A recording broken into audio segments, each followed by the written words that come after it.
അബ്ദുറഹീമിന്റെ മോചനത്തിനായി ഒപ്പം നിന്നവർക്ക് നന്ദിയുണ്ടെന്ന് മാതാവ് ഫാത്തിമ 24നോട്. ഉദ്യമത്തിന്റെ ഭാഗമായതിൽ സന്തോഷമെന്ന് ജനകീയ കൂട്ടായ്മ രക്ഷാധികാരി ആലുങ്കൽ മുഹമ്മദും 24 ചീഫ് എഡിറ്റർ ആർ ശ്രീകണ്ഠൻ നായരും പറഞ്ഞു. ഞങ്ങളൊക്കെ ശ്രമം കൊണ്ടിട്ട് ഇത്തിരി വേഗത്തിൽ എൻ്റെ കുട്ടീൻ്റെ കാര്യത്തിൽ പൈസകളൊക്കെ ശരിയായി അവർക്ക് കൊടുക്കാന്ന് അറിഞ്ഞ് ഇനി വേഗത്തിൽ നാളെ മറ്റന്നാളായിട്ട് കുട്ടികൾ കാണുകയും ചെയ്യട്ടെ. ഒക്കെ ശ്രമിക്കുക. എപ്പോഴാണ് ആയി കിട്ടുക, എന്താ ആയി കിട്ടുക എന്നുള്ള വേദാണ്. ഇപ്പൊ കിട്ടിയതിനോട് കൂട്ടി അൽഹംദുലില്ലാഹ് അല്ലാഹുവിനെ സ്തുതിക്കുക. സുമനസ്സുള്ള ലക്ഷക്കണക്കിന് മലയാളികൾക്ക് ഇതാണ് അബ്ദുറഹീമിന്റെ മാതാവിന്റെ മറുപടി. ഈ പുഞ്ചിരിക്കും സന്തോഷത്തിനും കാരണക്കാരായതിൽ നമുക്ക് ഓരോരുത്തർക്കും അഭിമാനിക്കാം. സൗദിയിലെ നടപടികൾ പൂർത്തിയാക്കി 2 ദിവസത്തിനകം പണം കൈമാറുമെന്ന് നിയമസഹായ സമിതി അംഗങ്ങൾ വ്യക്തമാക്കി.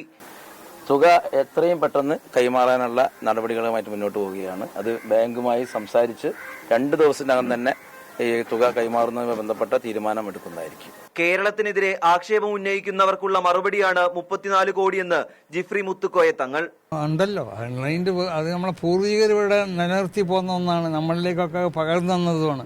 അതിന്റെ ഒരു ഉദാഹരണമാണ് ഇവിടെ സംഭവിച്ചിട്ടുള്ളത്. ഉദ്യമത്തിന്റെ ഭാഗമായതിലുള്ള സന്തോഷം ജനകീയ കൂട്ടായ്മ ചെയർമാൻ ആലുങ്കൽ മുഹമ്മദും 24 ചീഫ് എഡിറ്റർ ആർ ശ്രീകണ്ഠൻ നായരും പങ്കുവച്ചു.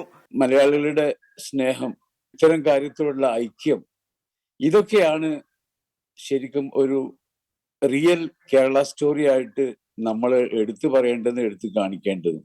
ഒരു 2-3 മാസത്തിന്റെ ഇടയിൽ ഇദ്ദേഹത്തിന് നാട്ടിലെത്താൻ കഴിയുമെന്നാണ് നമുക്ക് പ്രതീക്ഷിക്കാം.